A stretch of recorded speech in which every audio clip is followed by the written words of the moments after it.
the powers explode. I'm talking about the 80s. Oh, yeah. Great Scott! Cream of the crop. Oh, yeah. Mega powers, yeah! When this baby hits 88 miles per hour, you're gonna see some serious shit. Welcome to Dissecting the 80s. I am Trip Lano, one half of the Mega Podcasting Powers, and with me, as always, my tag team partner, the Macho Mandrew. This made me... I thought you might say your name. Andrew Lano.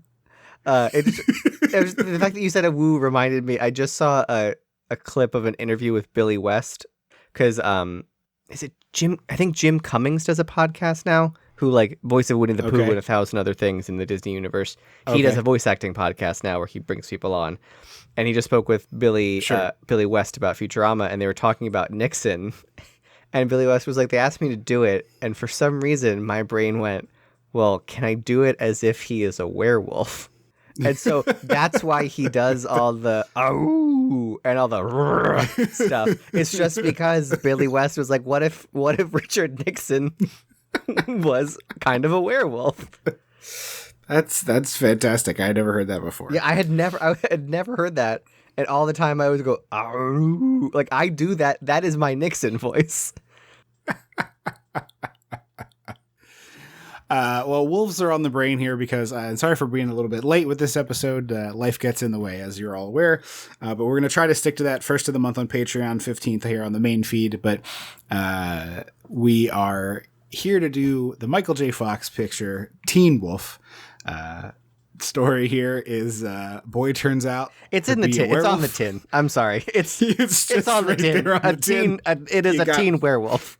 You've got a teen wolf. That's pretty much the whole movie.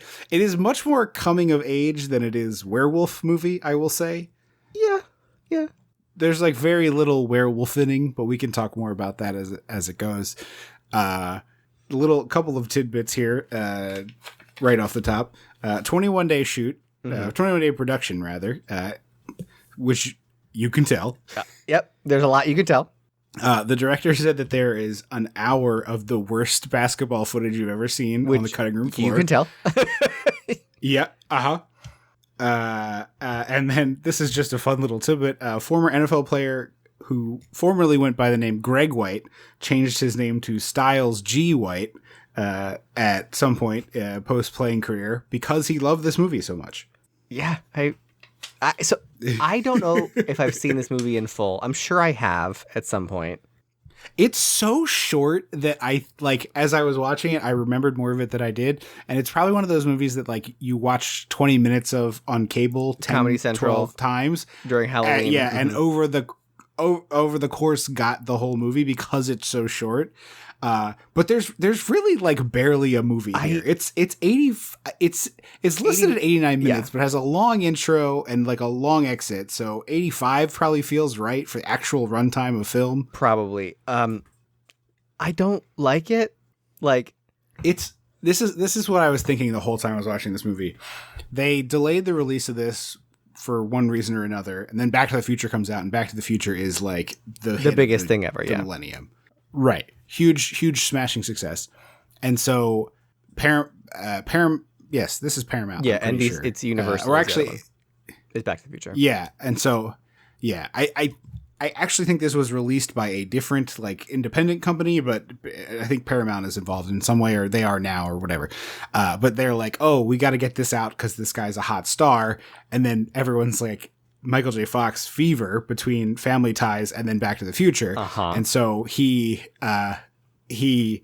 himself springboards this movie to success because really what he's doing here is like the same sort of aw shucks high school kid of Marty McFly, but worse. Like this is objectively not as good of a movie by any measure. Yeah. It's like Chris Hemsworth in Cabin in the Woods, kind of. Except Cabin in the Woods is a very good movie. Was that was post Thor? It was filmed pre-Thor. And then came out after. It's like I think it was the same with Anna Paquin in Trick or Treat. Like she filmed that, and it just kind of like went in a Well, Trick or Treat sat on the shelf. yeah, for went in a 5 box on a years, shelf, and then True Blood happened, and they were like, "We got to get this out." Yeah. But it's like this movie. I agree with 100%. I don't think this movie's good, but I understand why people like this movie because it is mostly just a vehicle for Michael J. Fox to be charming, and he gets to do like all the mega tricks. Like he does the physical. Objectively, he's a very charming actor, young person. He's attractive to look at, and like you would want to be his friend. Period. Yeah. Boys wanted to be him. Girls all had a crush on him. I think Michael J. Fox could have done Ferris Bueller very well. For sure. Like that kind of role, it was spot on for him. So that's really the only saving grace of this movie because it's just a fucking mess. So I'm sorry to this man.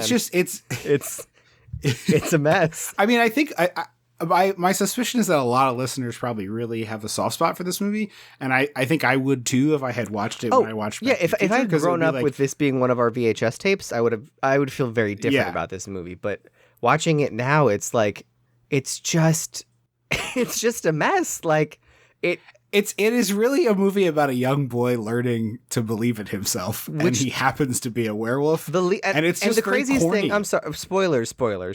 Skip ahead 30 seconds, whatever.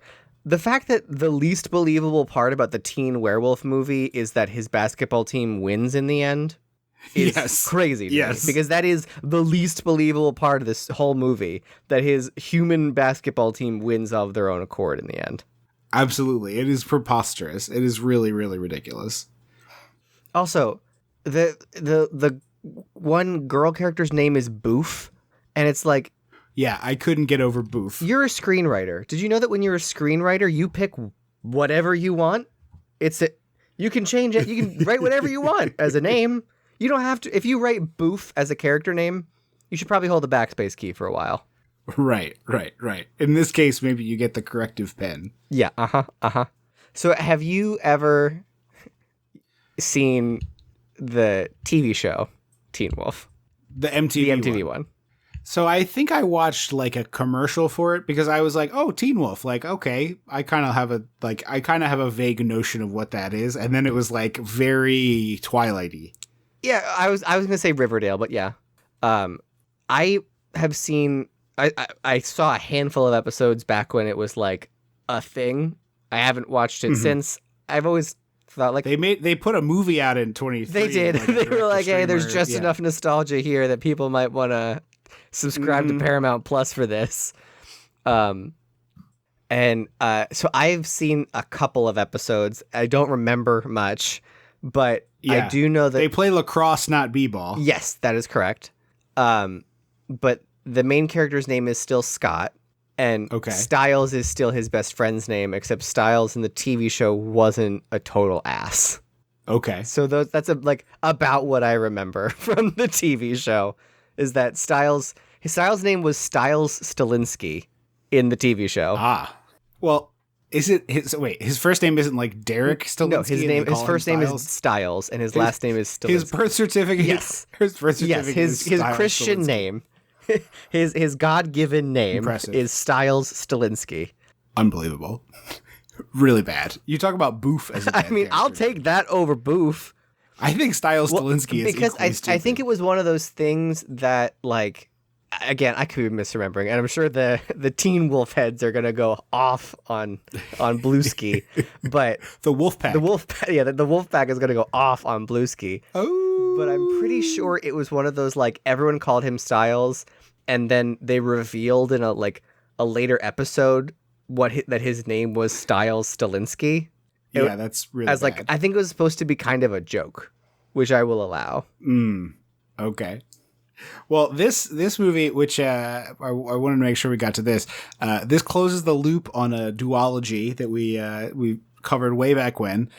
Teen Witch started as a Teen Wolf, but a girl this time. No way, because that movie's pretty good if I remember correctly. No. You remember it fondly because it's fun to watch, but it is not good.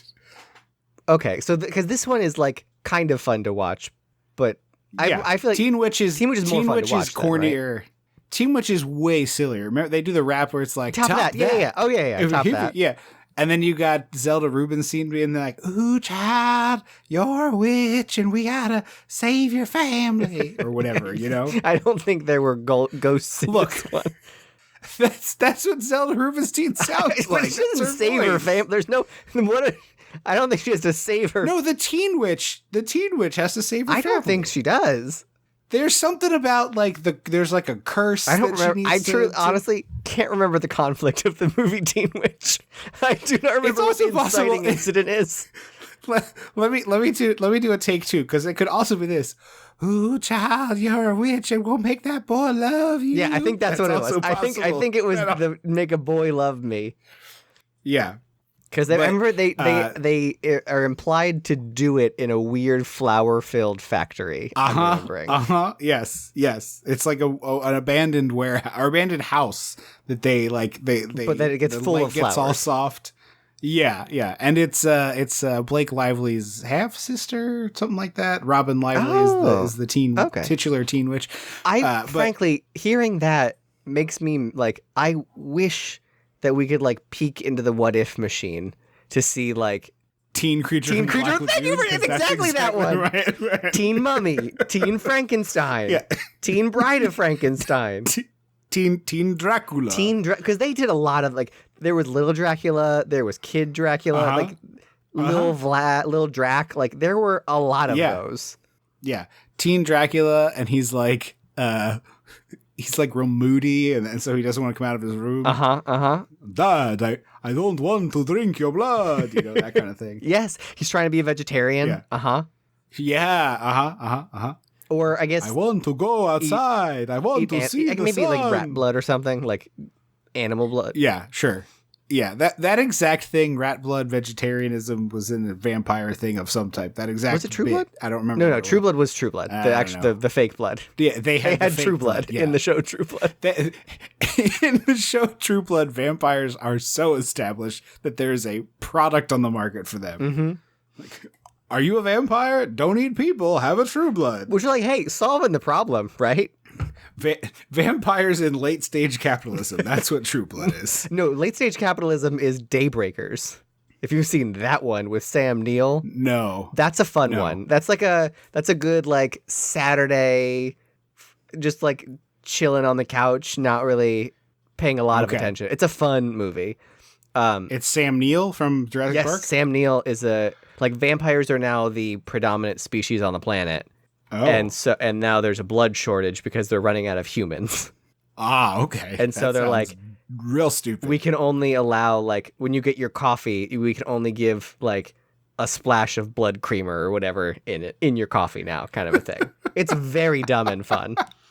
Okay, I'm looking that one up. Yeah, add it to your list. Yeah, but this also, Teen Creature from the Black Lagoon is the funniest one, but like all of these I think are a funny idea. Like a Teen Frankenstein, where it's like the Teen Frankenstein is like reanimated and he joins the football team, and he's like a really good linebacker. He wants to his dad won't let him join the football team, and then he secretly does it, and when he gets hit, his body like all the parts come apart. Oh yeah, an arm falls. Yeah, like a crash test. Exactly. I want like a Netflix or whatever to just make these as just like 22-minute episode, just one mini series of teen monsters, and each one's just a 22-minute like fun thought experiment. I just don't want them connected is the thing. They don't all go to the same. No, they don't need to go to the same school. We can Teen Frankenstein can drive through the town that like Teen Dracula was in, but like fine, but like not stop. But there. I don't want them interacting. No. It's like Sabrina and Riverdale, where like objectively in the same universe, but never really crossed over. Yeah. So I just the whole time I was watching this, when I remembered I thought they were loosely connected, and I was looking up information about Teen Wolf 2, TOO by the way, which is about boxing, which makes absolutely no sense. And the wolf is now Jason Bateman, and he is I almost said Marty McFly, Michael J. Fox's cousin. Oh, okay. So it's not. And they didn't just recast. They were like, we got to be canon. No, because then it's Uncle Howard, and the dad from this one is in the sequel. Sure. And the dad also does the voice on the Teen Wolf cartoon that ran for 2 seasons, I think. As the dad or as the teen? Uh-huh. No. The dad is the dad wolf. Huh. Dad Wolf. That's another show. Well, that's a different kind of show. I was just seeing, this is modicum related, but who cares? A thing that was like, in the 90s / early 2000s, if you made a show called like Surfing Vampire, every episode, almost every episode, that motherfucker would be surfing every episode. Mm-hmm. If you made a show called Surfing Vampire today, it would take 16 episodes before that guy picked up a surfboard for the first time. It would be the finale of season 1. The last shot. The last shot of season 1 would be him finally getting up on the wave.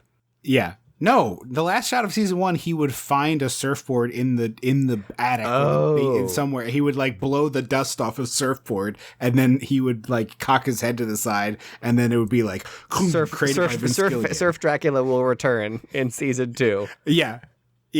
Created by Vince Gilligan.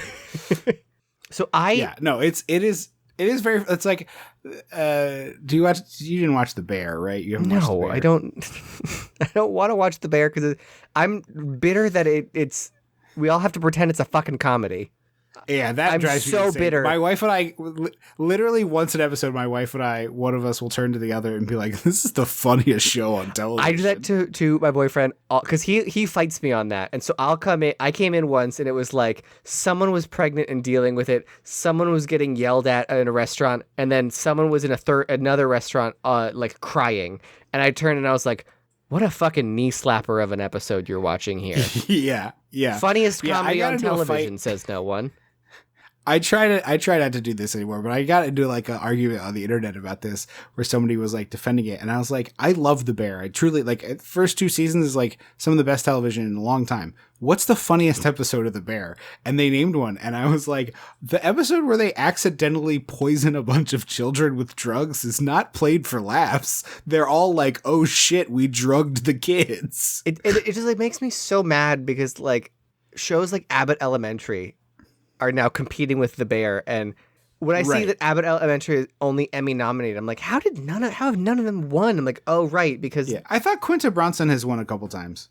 Maybe she has won, but the show hasn't. Okay. But I don't know how that works in being able to say you're Emmy winning, but whatever. Yeah, whatever. Because I was like, how the hell? Like they're all really good. Like, how is this happening? Yeah. It's a hilarious show. Yeah. No, I'm with you. They honestly like. If you're going to, what they have decided is that if your show is generally 30 minutes, it's a comedy, and if your show is generally an hour, it's a drama. You get to decide if your show is a comedy or not. Yeah, that don't make no Which sense. makes no that fucking because like there should be a panel. Like Pushing Daisies was a 45-minute comedy. Yeah. So like because I think the time thing is shouldn't be the rule, but it shouldn't be that like producers just get to decide what's a comedy. Objectively, right. We know what a comedy is. Right. And that's not to say that there aren't jokes in The Bear, but the primary aim of that show is not to tell jokes. No. Exactly. And that should be the litmus test. But anyway, that's been our thoughts on The Bear and our Teen Wolf episode. The previous season of The Bear, there's like literally an entire season around like the review is coming or the review is out. What's the review? And they literally took a whole fucking season and then they didn't tell you what happened in the review. And then it took multiple episodes into this season to learn what happened in the fucking review. And I was just like, guys, this is not it. Like, I liked the first 2 seasons of the show a lot. Season 3 really drug its feet and I thought stunk. I think season 4 is not very good either. And now I heard that they've added another season. And initially the plan was 3 seasons and now we're up to 5. Like, that's not how you make good products. No. Like, wouldn't we all be better off if there was 3 really good seasons of a show that ended satisfactorily and everybody was like, man, that was fucking awesome. I can't wait to see what the creator of that and the actors in it do next, whatever they do, right? Instead of being like, oh, the first 2 seasons are pretty good and then it falls off and then there's like some bright spots and whatever, and then you don't care about it anymore. See, I will say there are flip sides, like Schitt's Creek and Parks and Rec. The first couple seasons aren't great, but then it really picks up in like season 3. I'm not suggesting that like every show should only be 3 seasons long. I'm just saying that like let the creators come up with a story and be like, this is how much story I have idea for. They dragged the bleeding corpse of Supernatural for across the fucking country. That show was supposed to end at season 5 and it ended with season 17. I thought it was 15. Is it 15? I thought it was 17. Maybe I'm wrong. Whatever. I feel differently about a show like that because Supernatural eventually just became Law and Order, except it had like an overarching season story that would be told like 10% of each episode would tell that story. Like you could do that indefinitely, but I'm talking about like an elevated storytelling type show like The Bear, which is like basically a novel. It's like just tell the fucking story that you have to tell. Yeah, I can see that. Anyway, let's talk about Teen Wolf. We're 20 minutes into this episode. I barely mentioned this. And like I say my joke, the stolen joke on the internet about, you know, surfing vampire immediately surfs versus today surfing vampire would take a full season to pick up a surfboard. Yeah. The fact that they just like throw you in and he's already like becoming a werewolf, I'm like, we didn't get anything. Like, yeah, it's just the low energy, no context basketball scene, and he's being kind of weird. Yeah, I was imagining, I didn't watch a trailer, but I was imagining the trailer for this movie being Scott Howard is going through changes. Yes. Or it's just like, that's the second line. The first line would be like, Scott Howard's an ordinary teenage boy. And he's like playing basketball, talking to Booth, talking to Styles. And then it's the line you just said. He's going changes.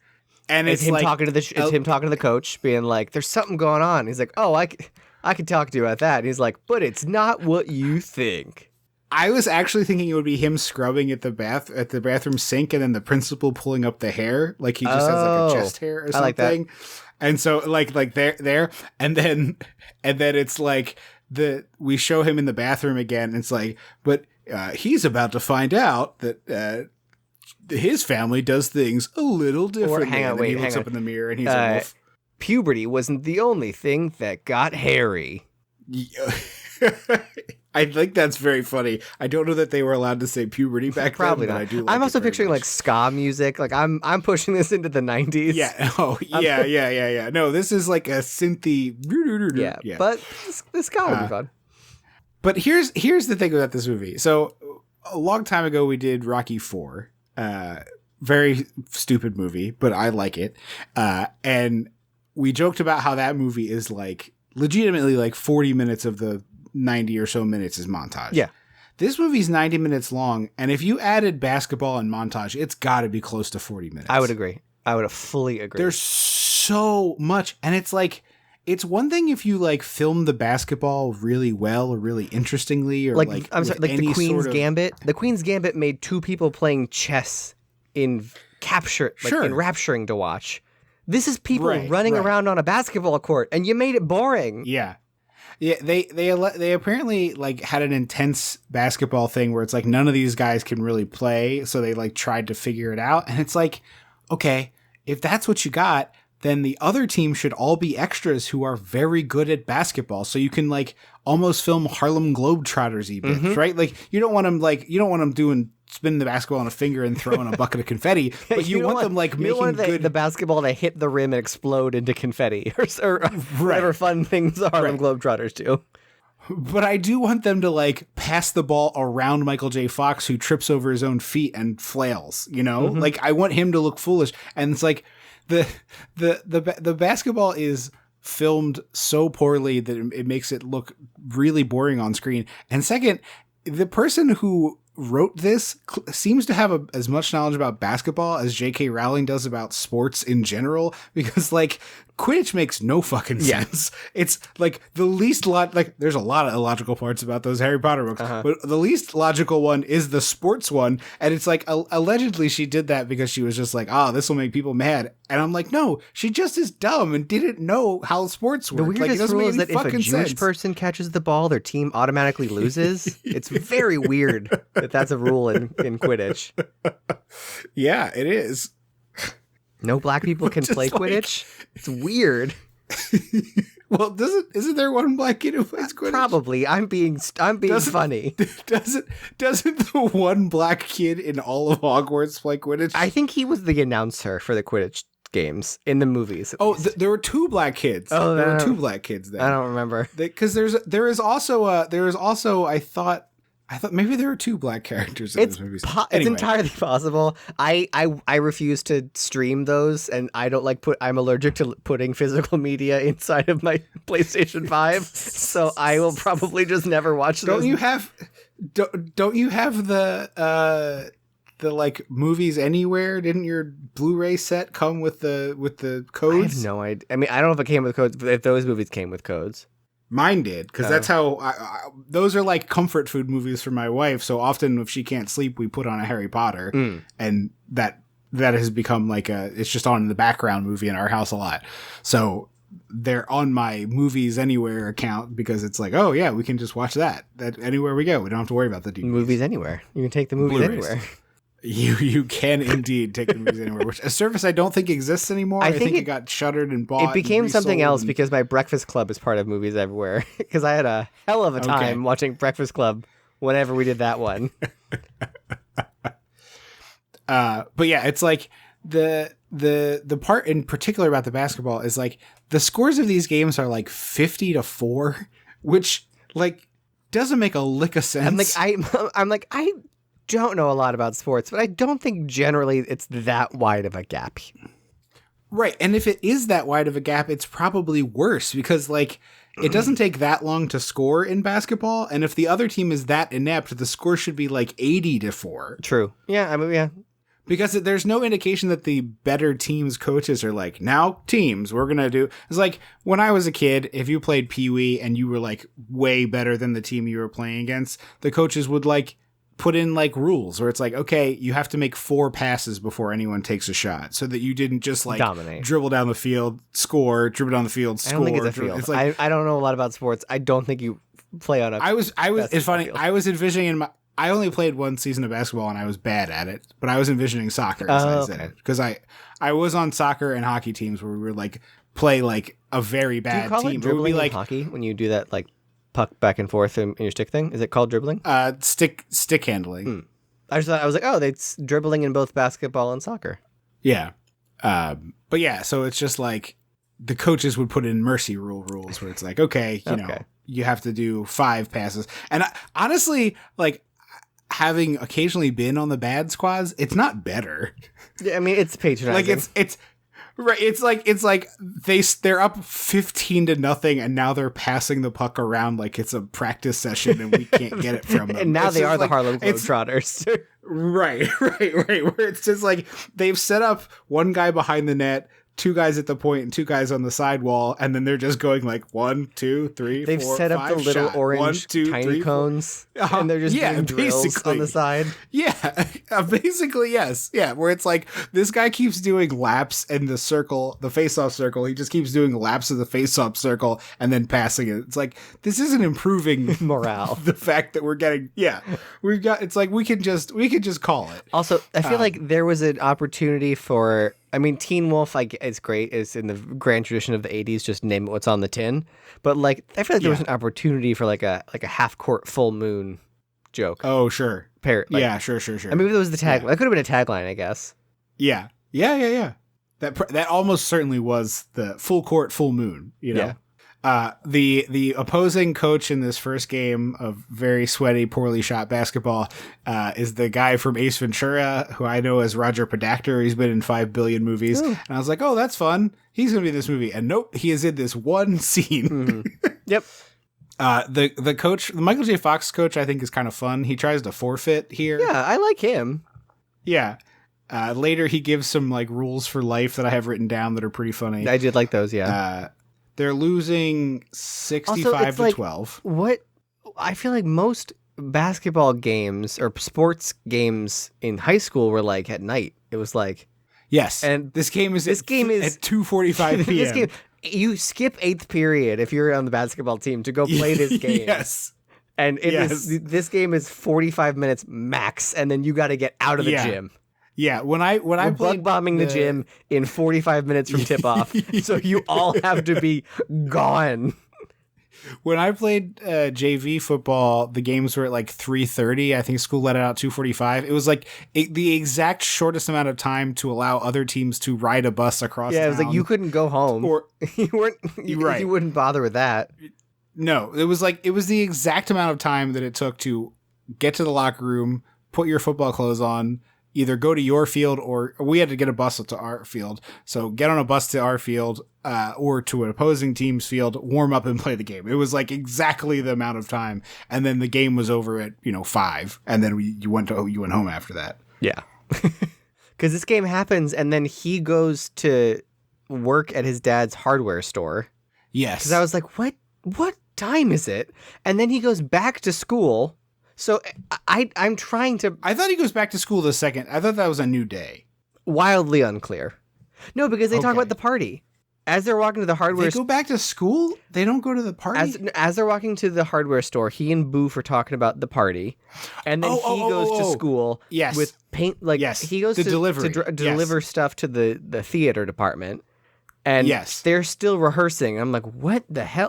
What time is it? Yes. There's a kid with a dog whistle in the hardware store.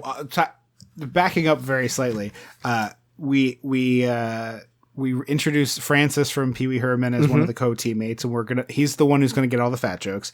And his name is Chubb. Styles, his name is Chubb or Chubbs. Yeah. Come on.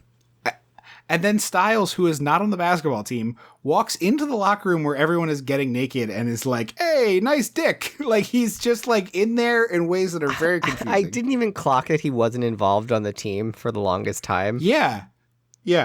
Like he should be like the mouthy manager. Like it's not a real job for a student to be the manager of the team or whatever. But like they're like whatever, Styles. Yeah. Also, this is where Michael J. Fox goes to the coach and he talks about like going through changes and stuff like that. And I didn't notice this when I was looking at the IMDb trivia. And if you look at their clothes, this conversation takes place like well after he has become the wolf. And like he's wearing the outfits of both of these characters mean that this conversation was supposed to take place like well after the wolf had been unleashed and been like a thing. And I guess they just decided to put it earlier in the movie for whatever reason, for pacing. Some cigar chomping exec decided. Yeah, but I found that very fascinating that it was like you could tell by the outfits that this scene takes place later. I think the kid with the dog whistle is like an actor, like a not famous, but like a known actor. Oh, interesting. Like I looked through most of the IMDb and did not catch that kid, but maybe you're his right. face just looks so familiar. Like, I mean, this is 85, right? Yeah. So it wouldn't be, but like he looks kind of like I just lost. He like the nerdy kid from Freddy vs. Jason, like that type.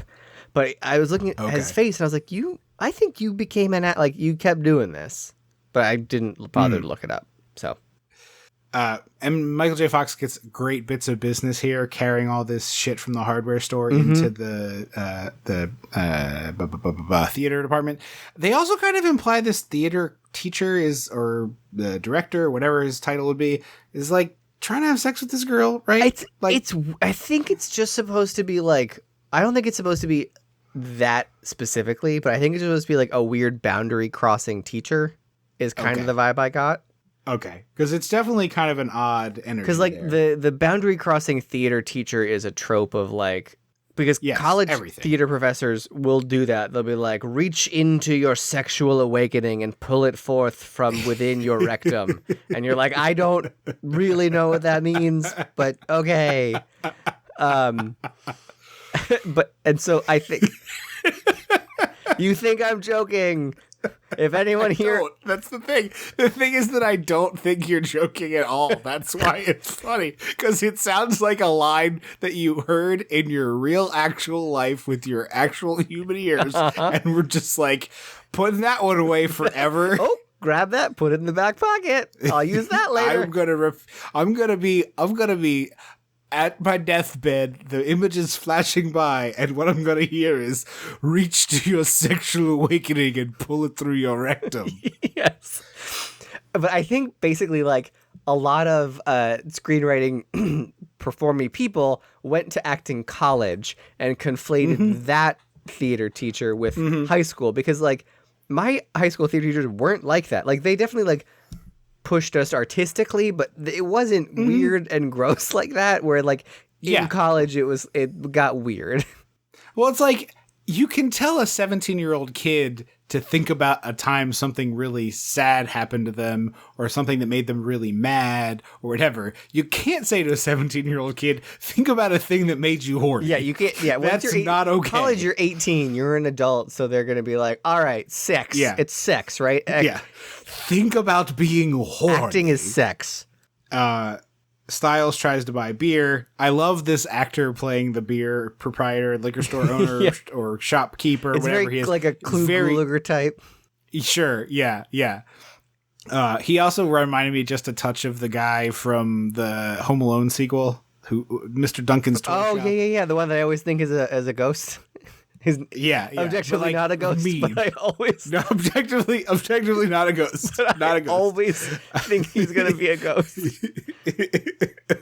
They film him very ghosty. I feel like it's not unreasonable. It's just not the case. But yeah, he's seen all this shit before, and he gets the tip. He gets tipped, and he's just like, I'm still not selling you the beer. Well, Styles tries, and then later picks up Scott and brings him to the liquor store. He's like, well, you're gonna go buy it, and there's no like, it's gonna work because X. It's just like he's like, no, you're gonna go in and buy it, and the only reason it works is because he's a werewolf. Wait, you missed the whole bit. He gives him a water gun, and he says, put this in your pocket, pretend it's a gun. Oh, I did miss this entirely. And, I was writing shit down, sorry. He hands him a water pistol, and he's like, you're going to put this in your pocket, and you're going to be like, okay, I have a gun, I'm going to get a keg of beer, but it won't be a crime because you'll pay for it. And I was like, that's still definitely a crime. Yeah, yes, it is. It is. I fully missed that. Thank you for keeping me on track. Yeah. We go to Michael J. Fox's house, and he and his dad are having a Blue Buds Clinky Plate dinner. It's like the loudest, like... Utensils on plate.mp3 was pushed all the way up. And Dad's like, I need to talk to you about something. Ice in glass.mp3 was right there with it. Yeah. And it's like, oh, son, I got to talk to you about something. And I'm like, you know what, man? If you're a fucking 16 werewolf, fucking years to tell your kid he's a goddamn werewolf. So much time. Like, I guess this wouldn't be an issue in Teen Creature from the Black Lagoon because he would know from day one he didn't look like other kids. Yeah. Well, I think you have to make it so that they all like become the thing they transform. In the movie. Oh, okay. So like he is a teen boy. He gets bit by a creature from the Black Lagoon, and it's zombie rules. Now he is also a teen creature from the Black Lagoon. I'm down for that. He has the first wolf out. We talked about Michael. Now we're up to Michael J. Fox getting the keg of beer. He has like a minor wolf out with the glowing eyes where he's like, give me a keg of beer. And the guy gets so afraid he just does it. Yeah. So this is where we're introduced to what I would like to call the time waster bit of the movie. Mm-hmm. Which it is a full, I almost said Beastie Boys, Beach Boys music video within the movie. Mm-hmm. And it is prompted by Styles, who is driving a different car, beeping his horn, yelling, pull over, getting to the other car, making the third guy, who by the way, takes an Uber out of this movie halfway through with almost no explanation. It's 2/3. A third. 2/3 the way through. He's at the prom or whatever.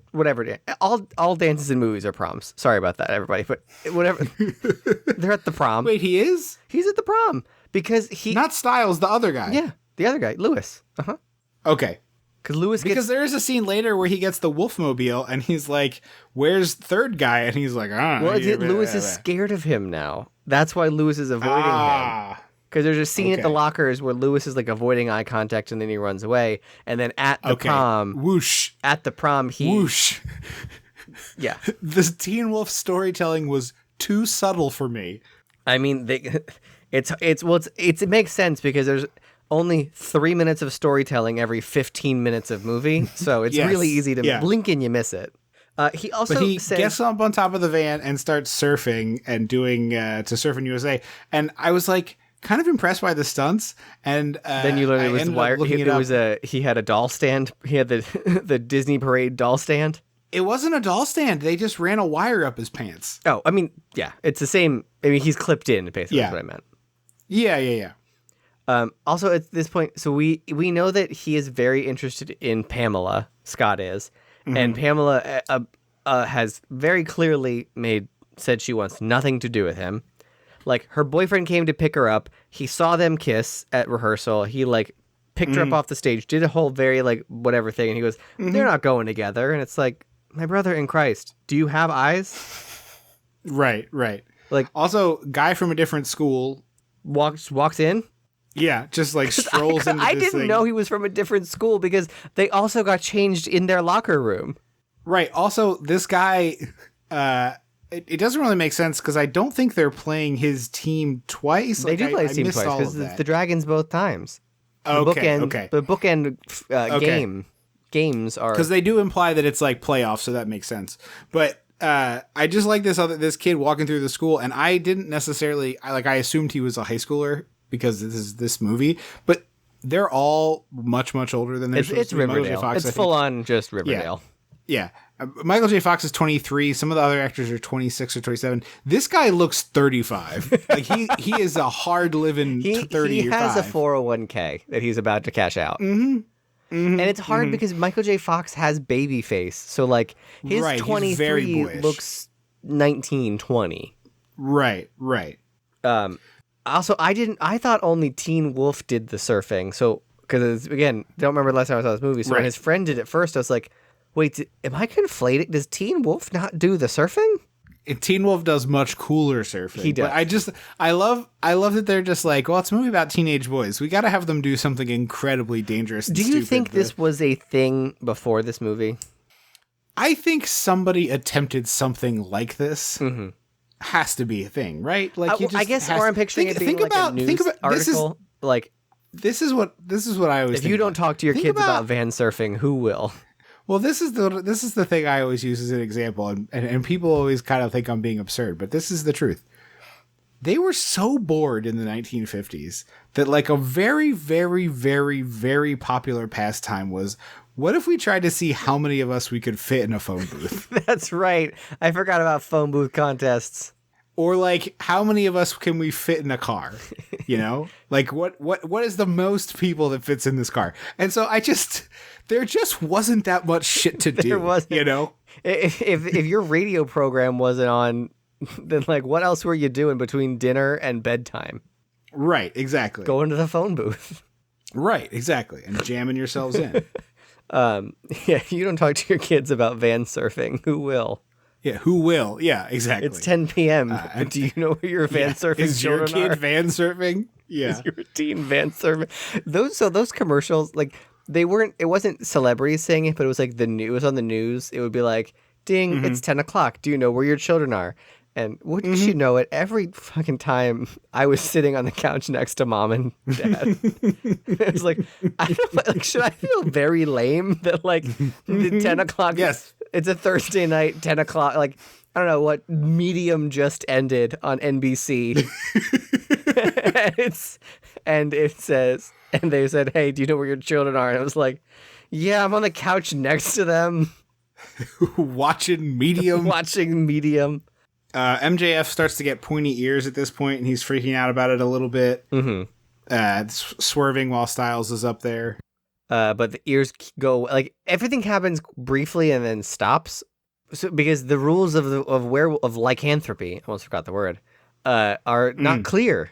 So, like, it just, like, is it like when you turn 16, you wolf out? Like, I don't know what it means. Yeah, it does. It is very clearly a puberty metaphor, but in that case, like, Dad, you had a responsibility to sit this boy down at 12. Yeah, I would think it would. Is he a Carrie White? Is he a late bloomer? Right. I don't know. Right. Also, we get to this party, and like, you know, look, parties and movies don't make a lick of sense. First, they're not. Are you getting to what they're all gathering in a circle watching stuff? Yes. Pause for 2 seconds. Because right before that, he goes up to Pamela again and is like, hey, you looking for someone in particular? And she says, not you, and walks away. Yes. And it's like, very funny. How many times and ways can this poor girl say, I am not interested in you, Scott, before it's like harassment on your part? Of course. Yeah. Like, leave this girl alone, my dude. You got to. Yeah. Yes. But I've seen a lot of things in teen movie parties. Yeah, a lot of things that I'm like, like Clueless had Suck and Blow. I'm like, was that a real game or did they make that up? Like, whatever. Yeah. I can't even begin to tell you what the fuck is happening at this teen party. At multiple instances, there are two people on the floor that appear to be handcuffed to each other back to back in their underwear. Okay, whatever. Tied together. Back to back, though, and covered in whipped cream or shaving cream or whatever. On the floor of the kitchen. And just like writhing in a circle. It's like, what is the object of what these two people are doing? Because so they're going, and Styles is like a ringmaster. He's like, who's next? And I'm like, next to do what? Like get in the whipped cream circle? And how did Styles become elected to this important party position of the fuckmaster? And so we make the joke all the time about complicated board game rules where it's like if the clock strikes midnight and you only have 6 war tokens, then you have to go to the closet of destiny. If you have 8 or more war tokens, then you can go to Mount Wundagore. And it's like he's like, okay, all the women in this room already have slips of paper with a man's name on it. This scantily clad woman who's dressed like a burlesque artist / magician's assistant is holding a top hat with all of the women's names in it. I will pull a woman's name out of this hat, and then we will call on that woman who will then call out the man's name on her piece of paper, and I will arbitrarily decide what degrading task they have to perform. What? No one likes Styles, right? He's not like the king of the high school. No one should like Styles, but it seems like people do. And then it ends up with Boof and MJF, and he's like, 7 minutes in heaven, but 2 minutes, because we can't take up too much of this movie's runtime. Well, no, first, it's not them first, because I was like, I was like, are other people getting in the whipped cream pit? And then it's Chubb and this random girl, and they pour green Jell-O down her blouse. And she's like kind of into this, which is she's so into strange. it. So I will credit for not showing a woman reluctant in a weird sexual sport that she doesn't seem interested in. And then so they then wiggle away out of frame, and then they call next the Boof, who lies about who's on her paper to get alone with Scott. And it's like, Scott, this woman couldn't be more obviously and directly talking about being interested in you if she got a neon sign that was like, Scott, I'd like to bone. Uh-huh. And then while they're in the closet, we cut back outside to the people just listening in or whatever. Then we cut to the whipped cream people still on the ground. I thought this was supposed to be a second whipped cream group, but I think you're right. Couple. I think you're right. And it's just like, it's the object that they have to figure out how to untie themselves. Like, is this a Houdini thing? Yes, but it is so unclear. And I'm like, was this a thing? Like, is this one of those moments where the reason, Andrew, you don't relate to these mafia movies is because people, when they were made, they were very much in the cultural zeitgeist. They understood how the mafia works. Like, is it one of those oh yeah, the naked whipped cream rope parties? That's what all the teens were doing in '85. It makes absolutely no sense. If you out there were at a naked whipped cream party, please let me know. We'd love to know what you can say it. You could email it, and it'll be anonymous. If you could choose. If you prefer it that way. Yeah. I know I probably would. dissectingthe80s@gmail.com. So they start making out in the closet, and she's like, "Ooh, you're getting too rough with me." And then they leave the closet, and in what feels like a Mel Brooks movie punchline, she walks away, and the back of her sweater is like the Beast from Beauty and the Beast clawing his portrait Claude. Yes. And there's blood. Yes. They do so many Beauty and the Beast things with this. It's so perplexing to me. So he goes home, Scott does, and runs past his dad and goes into the bathroom, and he transforms. And I feel bad because it's kind of like comparing a Michelin star restaurant to a McDonald's. But you will never beat American Werewolf in London transformation sequence. Right. Even what I think the Trick or Treat werewolf transformation is really cool looking because it's unique and different, that they literally tear off their skin to reveal the wolf underneath. It's still it's unique and cool. It still pales in comparison to. Yeah. I almost said Troy Baker. Not Rick Troy Baker. He's a voice artist. Yeah. Rick Baker. Yeah. Right? Yeah. Or Stan Winston or both? No, it's Rick Baker. Yeah. Yeah. Like, just, and I normally I don't, push for this, but like, I think y'all can stop trying because he did it and he like, I made the rubric. I think there are other decent ones, but like, it's the moment in a werewolf movie that everyone is looking forward to. If you like werewolf movies, is like, oh, how are they going to do this really big thing? And like, how are they going to do it? And I think what's part of it's so wonderful about American Werewolf in London, I'm sure we talked about this on the episode, is like, it seems like if you think about it, changing from a human form to a wolf form would hurt like hell. And American Werewolf in London is one of the few where it's like, this is agony. Like, this is the worst pain you could imagine. It's in brightly lit, like fluorescent lighting room. Yeah. And they don't do a lot of cutaways. No, they really don't. In the IMDb trivia, the director talked about this scene where he's in the bathroom and changes, and the dad's like, son, open the door. And then the door opens and the dad is werewolfed out, as getting in the test screenings like uproarious laughter. And he was like, yes, we did it. And I'm like, really? This is that people found this that funny? Like, it's don't get me wrong. It's funny. It's a decent bit. Yeah. But it just is like, sometimes you hear about these things in test screenings that were just like, people died. 4 people who had to be resuscitated. And you're just like, really? That? A pregnant lady threw up. Yeah. A fat lady threw up in her purse. Also, did you notice that this bathroom door has a window and curtains on it? Yeah, it's weird. Like, what are we doing? Is this for like checking on people while they're pooping? But like, why are the curtains? Then the curtains should be on the outside. Like, Dad, I gotta go to the bathroom. Don't forget to draw the poop curtain, son. Like, if I go to someone's house and I will, to be clear, the curtains are on the inside where the pooping person is, so they are in control. Yeah. But like, if I go to someone's house and there's a window and curtains on the outside of the bathroom door, I don't think I'm going to the bathroom at all. I'm like very confused as to what's happening. Yeah, I would also imagine a scenario in which like you go to someone's house and you see this setup and you have to be like, can we talk about your bathroom door? Yeah, you moved in and it was like that. Like, doors aren't that expensive to replace. You could just put a different door on. You, as far as I understand, own a hardware store. That's very true. I meant I was being esoteric, not for these specific people, but yes. Like, as far as I understand, there's literally no one in town more qualified to fix this than you.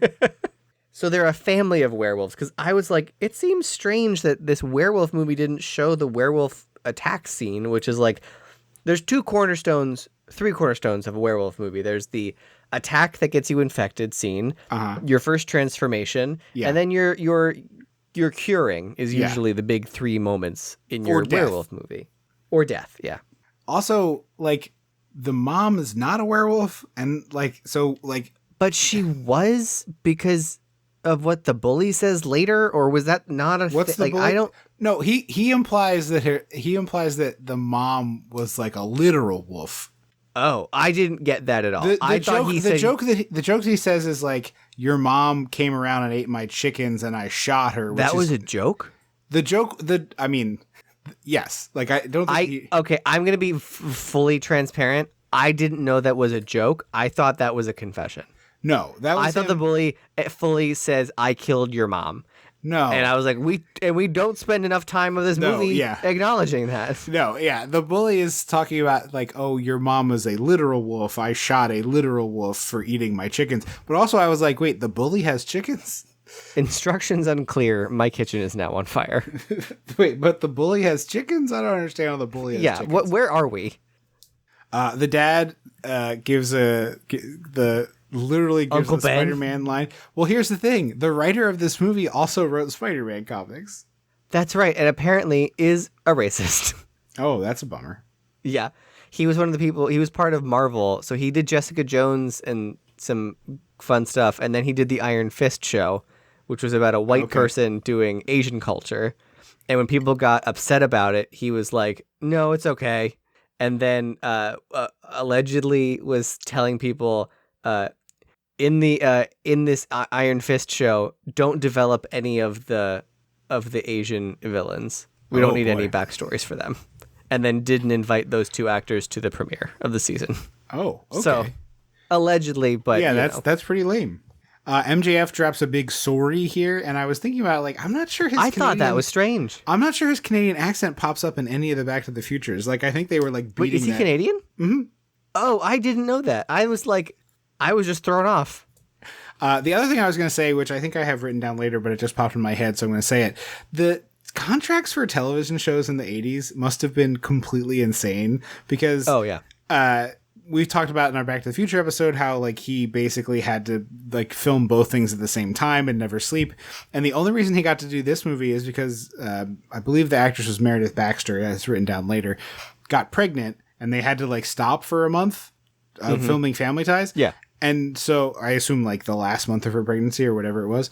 And so he was like, well, I got a month off. I can quickly do this movie. And they, like, knocked out Teen Wolf in that I one still month. want to see the movie about the unlikely friendship between MJF and the Teamster who carried him inside and tucked him in on the couch. I'm hosting a screening of Back to the Future at the Alamo in DC in November, and that is going to be my entire intro.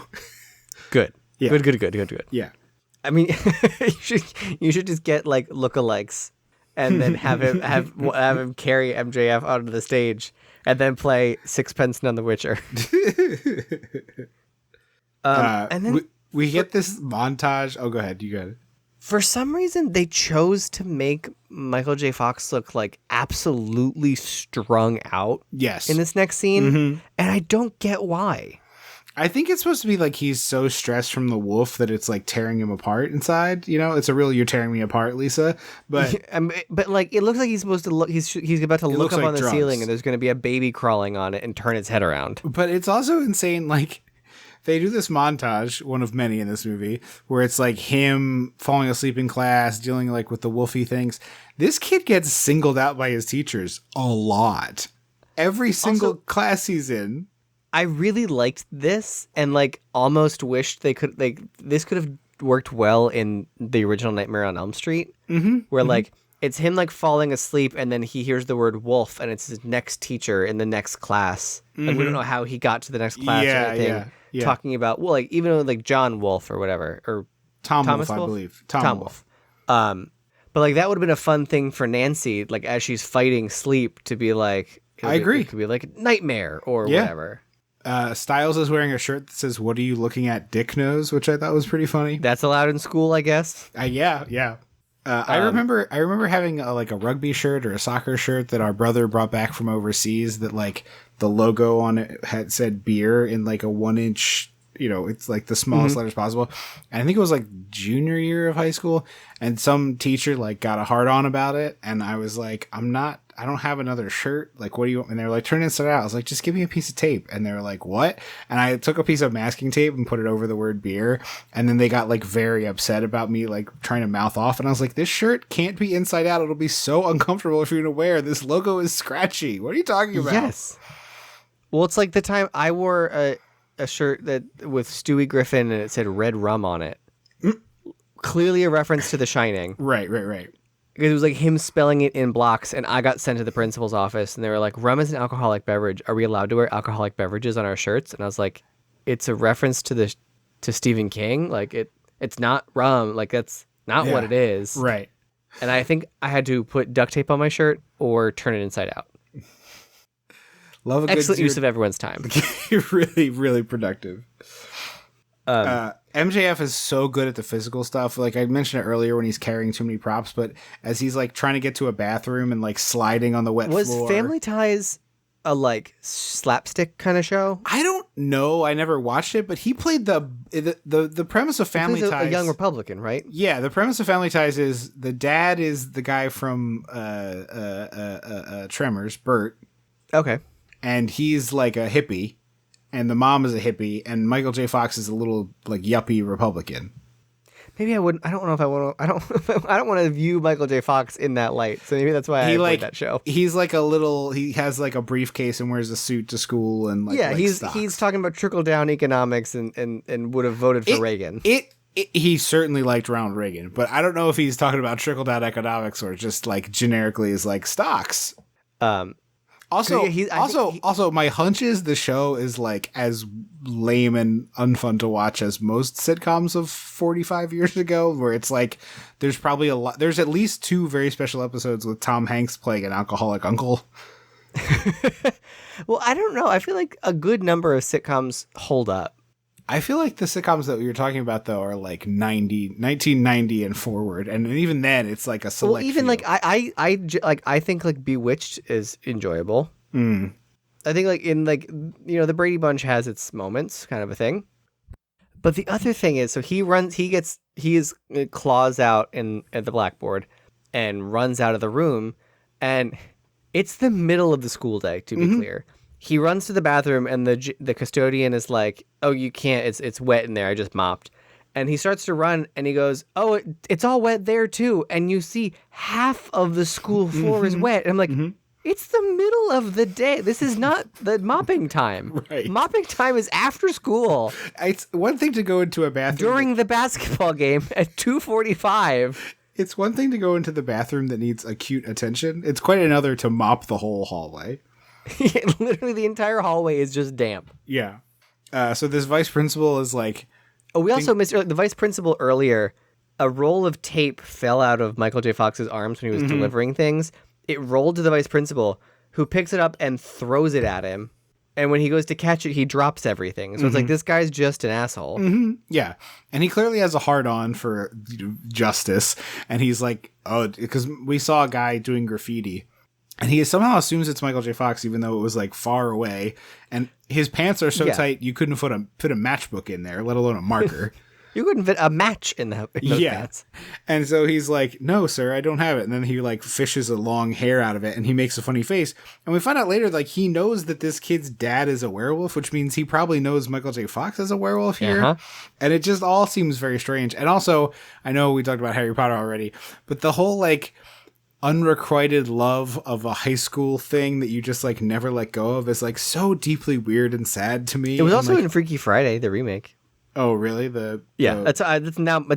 my preferred touchstone because, as we know, fuck J.K. Rowling. But are you saying the one that came out like a month ago, or the one that came out like 20 years ago? The Freaky Friday from like 2000 whatever. Okay, but I just not the Jodie Foster one. It's like that character in Harry Potter is like so much sadder when you think about it, that like he never had any other relationship that we ever see, and it's just like, what a sad existence that this person has. What a sad sack you are. Yeah. It's like this vice principal still has a hard-on for the son of the guy who got with the girl that he liked. Who is not in the picture. Is she dead? She's dead. You know? Do they say that, or is Yes. she just not around? No, they say she's dead. Okay. Because like I said, I thought the bully killed her with a gun. Yeah, no. So, the bully did my not read do it. on this movie was The bully very did not colored do a murder.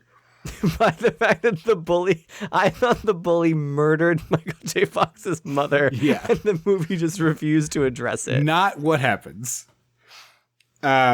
We get to another.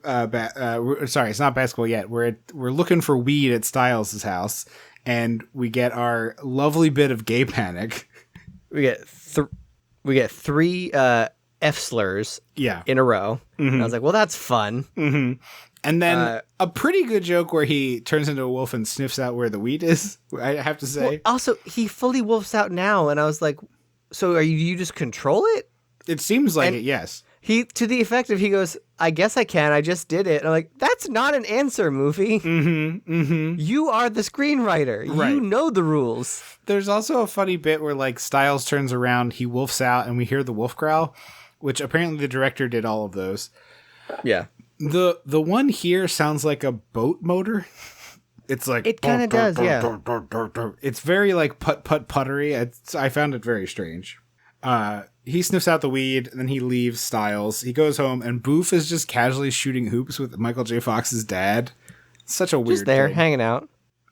Meanwhile, next game. Also, Styles says the title. I don't know if we said that. Oh, yes, He says, yes, you're yes. a teen wolf, and starts Yes. calling him TW right away. Yeah. We go to the next basketball game, and they're playing a military school. And the coach... Oh, is that what it was? The coach is so checked out, he's eating a hard-boiled egg, and he sends the manager... The coach peeling his hard-boiled egg on the court, walking to the bench, sent me. And then sending the manager to go get him some salt, and the guy kind of cocks his head. He's like, "Salt, go." I love that so much. There's a bunch of basketball that happens. Then there's a loose ball. They dive on it. Michael J. Fox turns into a wolf at the bottom of a pile, and then he gets up. Nobody reacts. Beyond that, he also cheats at basketball, and no one reacts. Like he does? If you get a loose ball on the floor, your two options are throw it to a teammate or call timeout. You can't get up.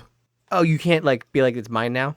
Well, if you get the possession of it solely, you either have to call timeout or throw it to a teammate. You can't. Getting up off the floor is traveling, so you can't get up off the floor. And so he just gets up off the floor, which is a basketball violation. And then I'm 99% sure that's right. I'm not the biggest basketball head, but I'm pretty sure that's right. And then just stands there as a wolf. Everyone kind of looks around. There's not a guy in the background being like, "There's no rule that says a dog can't play basketball." That doesn't happen. Truly, this is Air Bud. This movie is Air Bud. And then there's stunned silence, and he backs up while dribbling, and then runs the full length of the court and turns into a guy who could dunk a basketball. God bless you, 5'3" Michael J. Fox. Not. Yeah, it is so mind-boggling that there is no reaction to Except a wolf. The bigger reaction is wait, he's good at basketball? Yes, but no one screams. Right. No one runs out in terror that there's a wolf man. Right. It seems like the reaction should be, "Oh my God, there's a fucking werewolf," and instead it's it's in this universe, is lycanthropy just a disease some people have? It must be. It's the only thing that makes sense. And we get yet another montage to the song "Wolf Can Bite," which is by a really bad Randy Newman knockoff. I thought the backboard was going to shatter. Honestly, would have been super cool. Although they're not the glass backboards. They're the old school plastic. They were clear. Were they? I thought it was clear. I thought they were the old school white rounded top kind. No, I'm pretty sure they're clear. Okay. Because that happens in I don't know what movie it happens in, but it definitely happens in something. Yeah. Everyone is very cool with the werewolf. God forbid two men love each other, but werewolf, not a problem. Oh, speaking of, real quick, I just rewatched the Brady Bunch movie last night. Never clocked that there's a gay couple. Oh, really? And because they don't show up until the last scene when the Bradys show up with the check. Uh-huh. All the neighborhood people are together, and in the background there's two dudes hanging on each other and the way the husbands and wives are. Oh, that's and nice. one of them kisses the one on the cheek, and I was like, "That's nice. I've never noticed this gay couple." Yeah, that's great. Is this some George Lucas CGI after the fact bullshit? That's fun. You are right. It is a clear backboard. So and then we just cut to him being a wolf. And I was like, so he's just a 24/7 wolf now? That's allowed? And everyone likes it. The vice principal starts to do some power trip stuff, and he basically is like, "Suck it," and then does a breakdance spin on the floor. Well, he says, at first I thought he was a principal. Then he goes, "You may think you're something special, but you're not. And I'm the vice principal." And I was like, okay, of the two things, yeah, high school vice principal in California and teenage werewolf, one of those is special. Yeah. And I'll give you a hint. It's not the person with a salaried job. Right. Right. It is, in fact, the mythical student. The teen wolf is the special thing here. We get more basketball montages. They created the mascot is supposed to be move it along. It's 30 minutes of bad basketball. It's not even good. That's the problem. Is there's good. Look, you and I are not people who like to watch kickboxing type fights, but the fights in Bloodsport are fun to watch and well filmed and staged. It's enjoyable. Right. But at this, just put a Harlem Globetrotter right in the werewolf makeup and give him a basketball. Exactly. Come on. Yeah. Make it fun. And that's even better because the whole point is that the team starts to get mad that he's a showboating ball hog. Right. He's stealing the ball from his own teammates. Yeah. And if it's a team of Harlem Globetrotters, they're all having fun goofing around, but there's only one who does weird tricks. That's gonna stand out like that. The mascot was a beaver, during this time, and now it's a wolf. Also now it's a wolf. But like during this time, I would have really appreciated if we could have trimmed down some of a montage to instead show like Michael J. Fox is skipping practice because he doesn't need it anymore, and the team is still having practice. Because then at the end, when they're good at basketball all of a sudden, it would make fucking sense. Yes.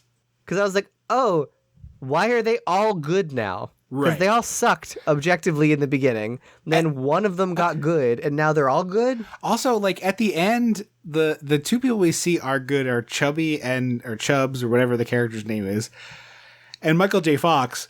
And one other guy, I think. The one other guy makes like a couple of passes, but we see Michael J. Fox do most of the scoring, and it's like, did him being good at basketball as a wolf translate to him being good at basketball as a human man? Because that doesn't make much sense. Absolutely should not have. He gets a role in the play. Is this Gone with the Wind they're doing? It seems... I don't know what the fuck it is. Because also, why is there no one else in this play? Right. Is this a one-woman show? Yeah. I Googled to try to find the answer, and the Google AI was like, Teen Wolf is not a play. And I was like, no fucking shit. God damn it. I hate it this so fucking much. shit so much. Of course it's not a fucking play. I Googled what is the play they're doing in Teen Wolf, and then it was like, the Teen Wolf's not a play. And then it was like, you might be thinking of the MTV show. And I was like, of course I'm not thinking of the MTV show.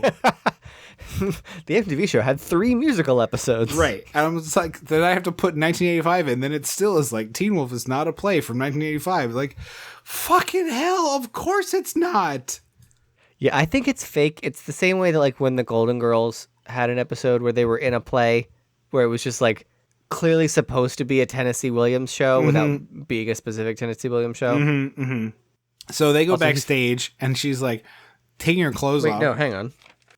He's like on stage with her. He's finally not in wolf form, but Yeah, that's we're right. But now there. he's back in wolf form for the play. So he's a wolf in the play. Well, oh sorry, okay.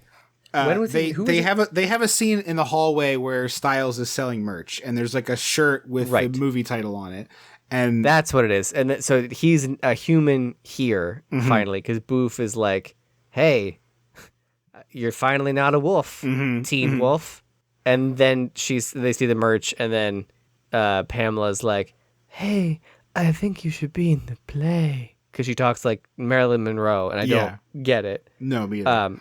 He's a teen wolf to come on stage and say, "Burn down the plantation," which like, yeah, do that. Yeah, exactly. Just do that. Yeah. He's playing a northern general who's like destroying this plantation, which like, good.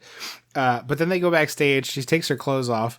I'm watching this movie on my phone on the train on the way to work, and I'm like, oh my god, is this going to have nudity in it?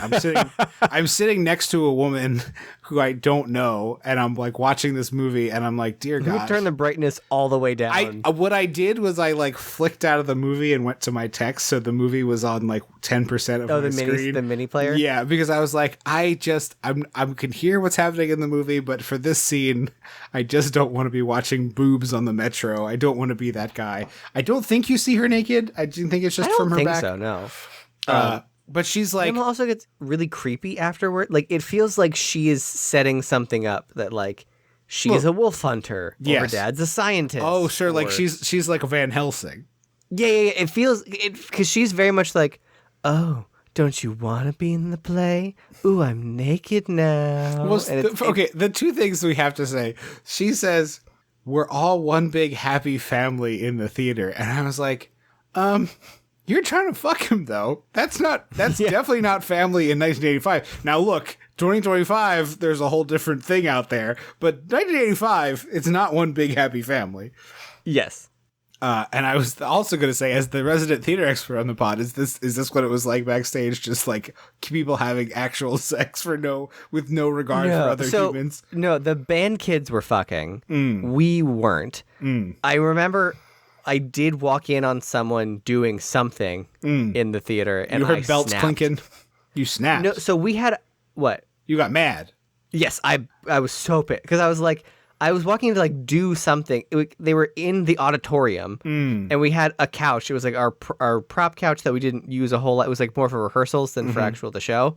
And the back of the couch was facing the audience. And so I walked in with a friend of mine to like rehearse something. And we saw a head pop up. Uh-huh.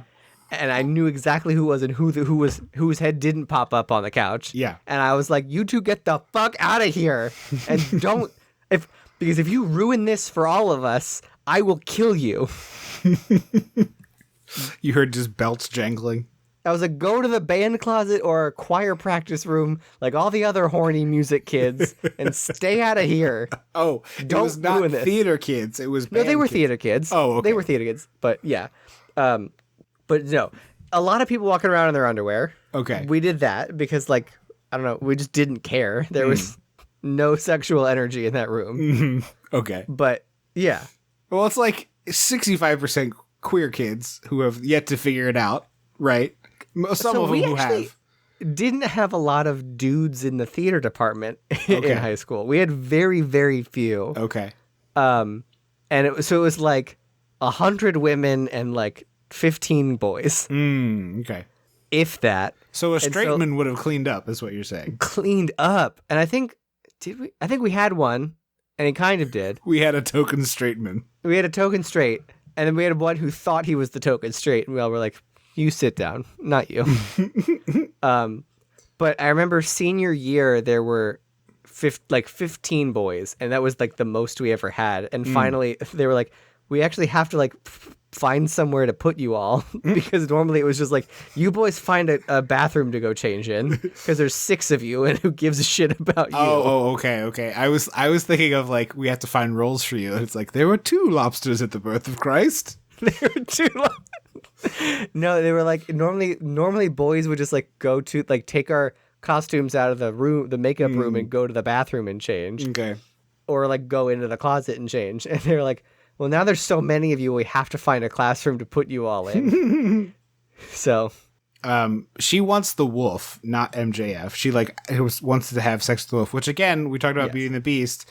Girls want to do hand stuff with a water buffalo, so. Also, the design of the werewolf. I stand by this. I heard you, and I chose to move forward. I'm just saying. That girl did hand stuff with the water buffalo. No one likes to talk about that part. Everybody gets uncomfortable. When you want to bring up the water buffalo hand stuff, suddenly no one wants to talk about it.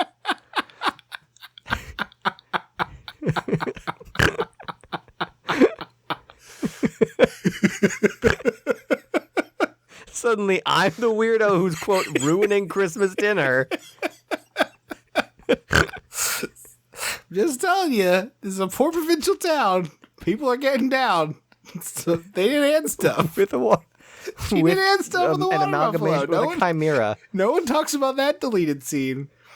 But so the design of the werewolf face has this very strange, like, hair tear pattern, because like they have it go up his cheek like a beard length, and then decided randomly that like what if also there was just a quarter to half-inch stripe of hair coming directly from his eyeball. Very weird. I don't understand that choice. She sets up to go bowling with Michael J. Fox, who thinks that she's like into him, and then the boyfriend is there, and she's like, no, that's my boyfriend. And then he's like walking her home. I mean, like, props to Pamela for being very honest with everyone in this situation. Like, right. But also it's weird. You're the werewolf I'm cheating on my boyfriend with. That's what this is. Yeah. And like, you would think normally in these movies, there's like subterfuge and she's like pretending, but she's like, no, he's my boyfriend. You're not my boyfriend. I don't have any interest in you like that. Yeah. I just wanted to fuck a water buffalo. I just wanted I got that out of my system. I wanted to do hand stuff. I've always loved Beauty and the Beast, and I want to know what it's like to do hand stuff with a Belle water is buffalo. my favorite. And so now that I have become one with Belle and checked that box. Look, every day my boyfriend comes over before he goes to school. I make him 5 dozen egg omelet. He eats the whole thing, and then I daydream about hand stuff with a water buffalo. And now when I go to college, I'm going to have the most confusing 2 truths and a lie anyone's ever heard. His manservant LeFou watches him eat the eggs. They're also doing hand stuff out in the woods all day. Yeah, they are. It's mostly a hand stuff based economy. This is a very hand stuff based economy.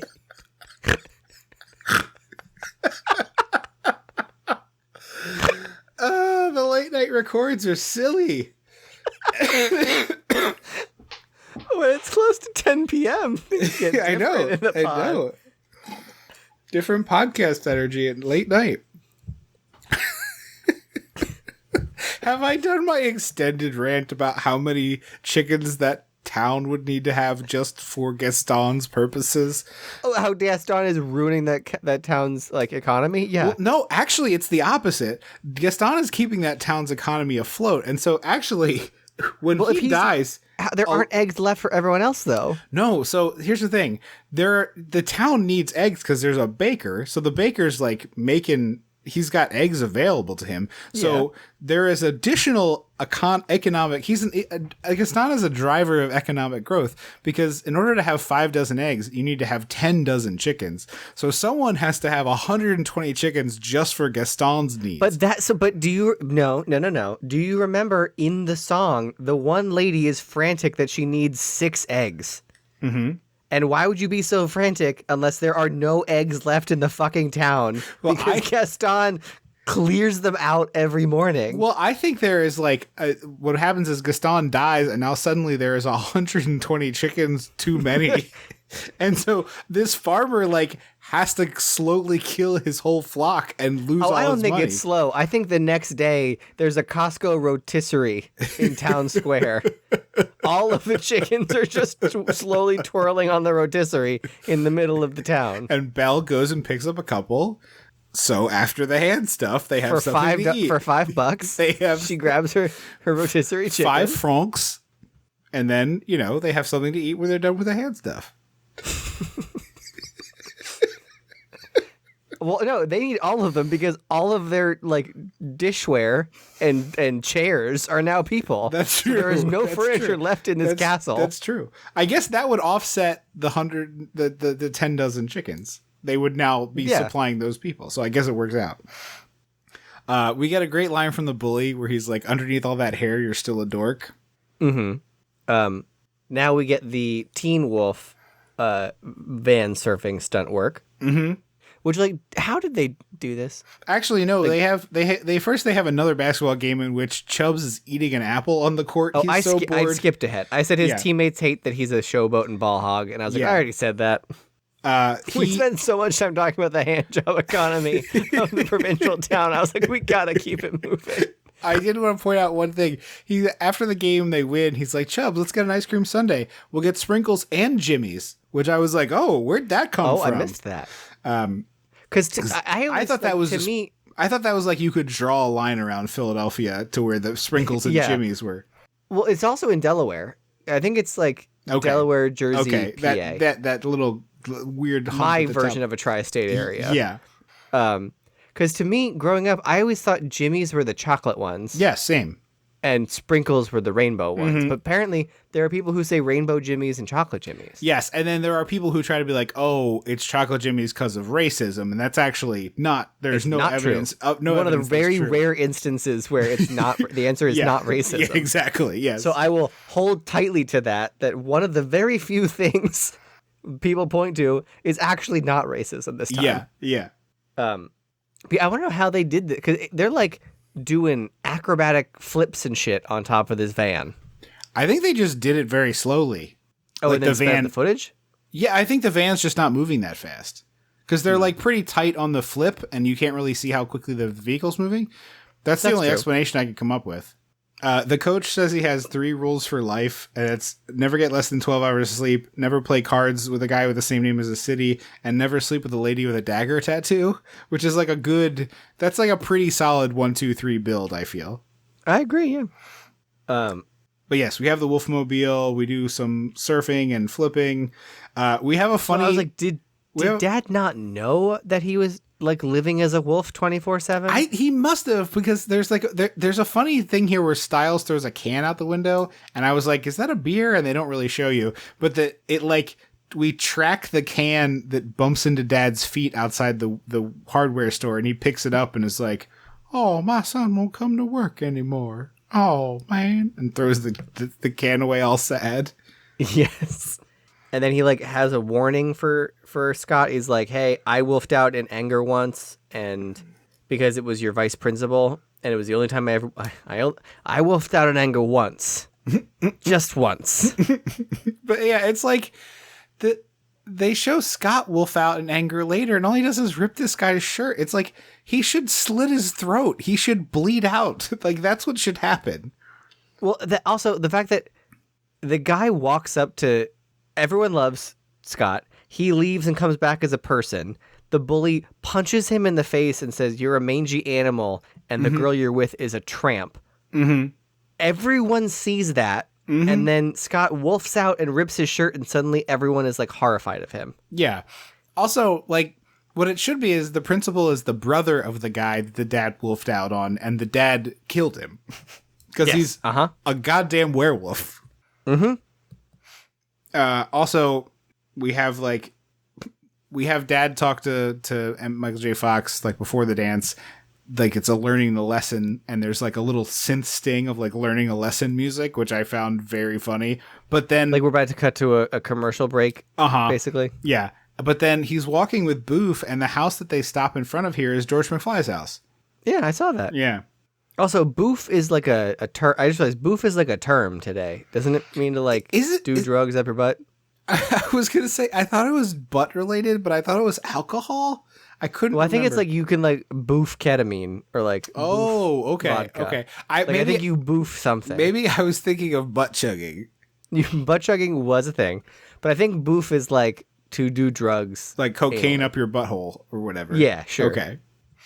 We got a semi-choreographed dance number. Skip it. It's the Thriller dance. They're doing like one of the moves of Thriller. They're doing the legally distinct from the Thriller dance.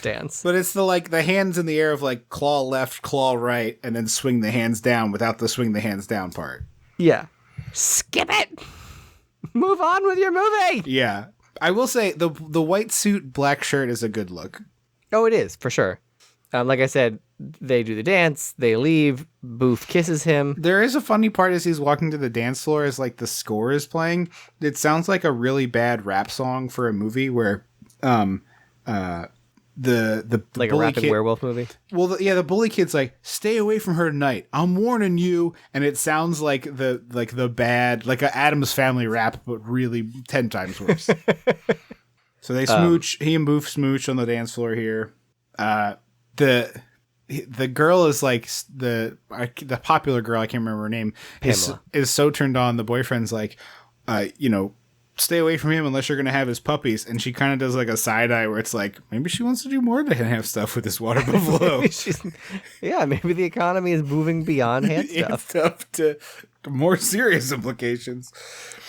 Scott rips the bully's shirt, revealing a little tattoo. And I'm like, maybe we could have put a Band-Aid over it or something. Like, although I guess this guy's supposed to be 20, but like, yeah.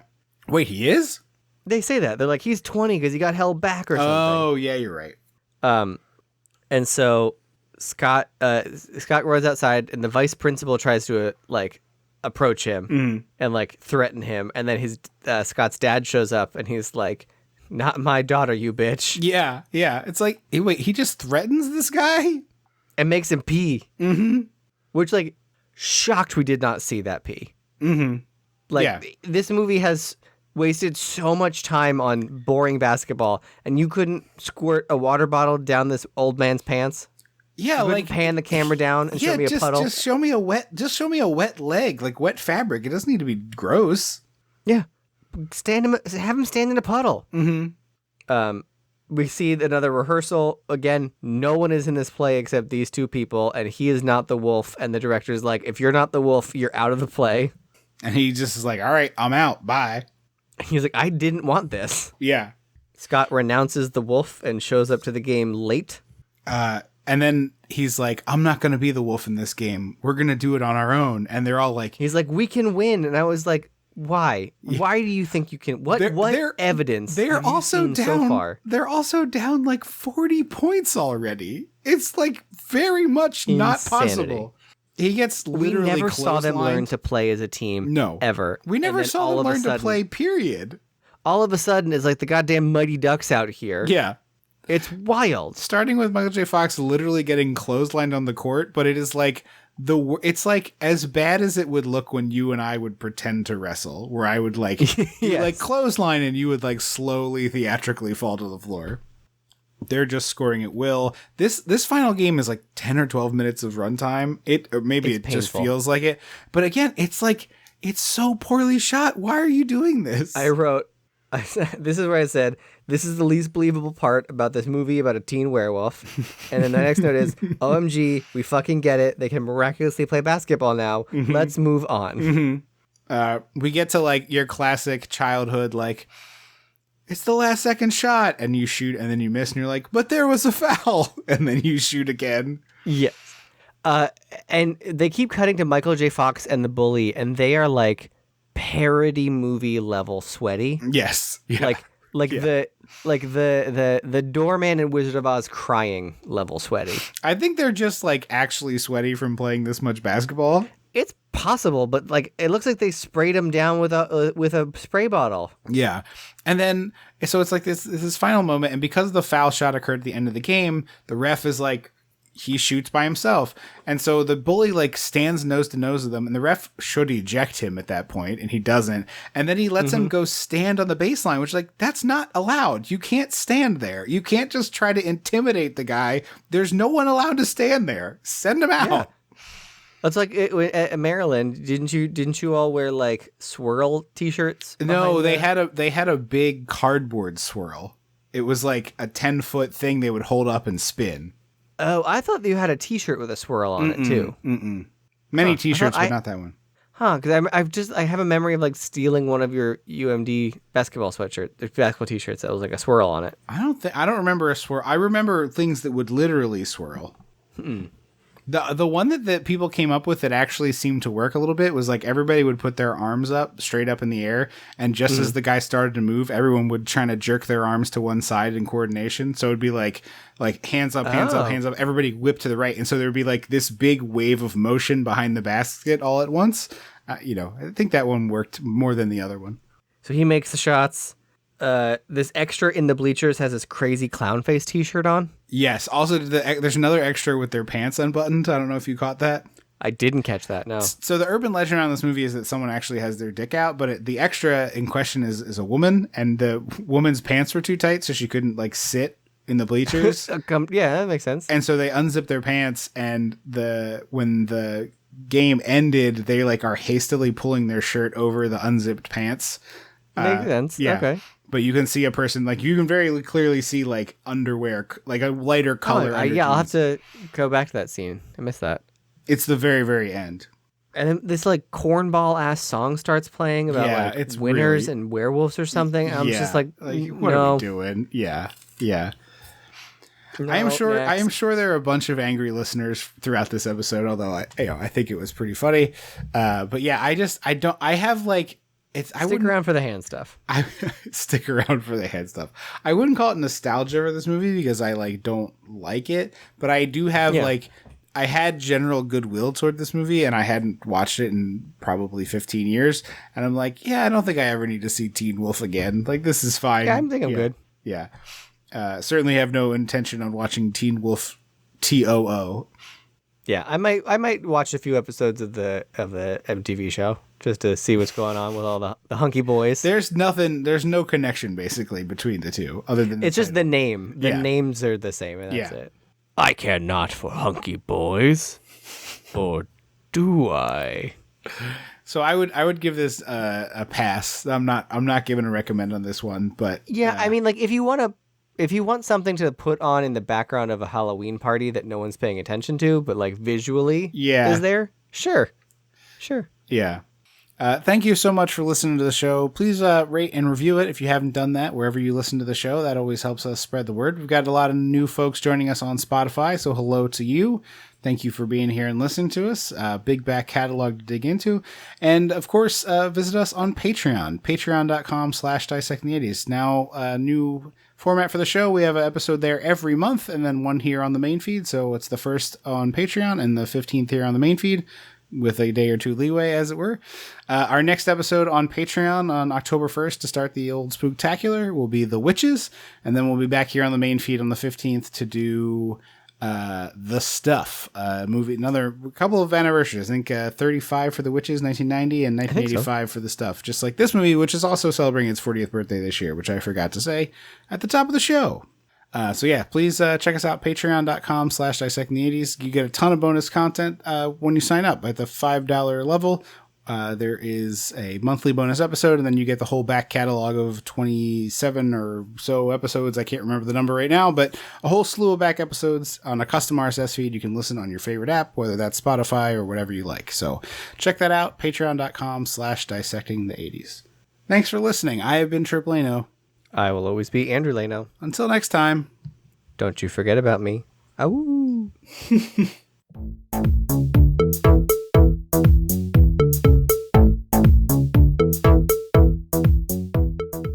Dissecting the 80s is a Chum Some of This production.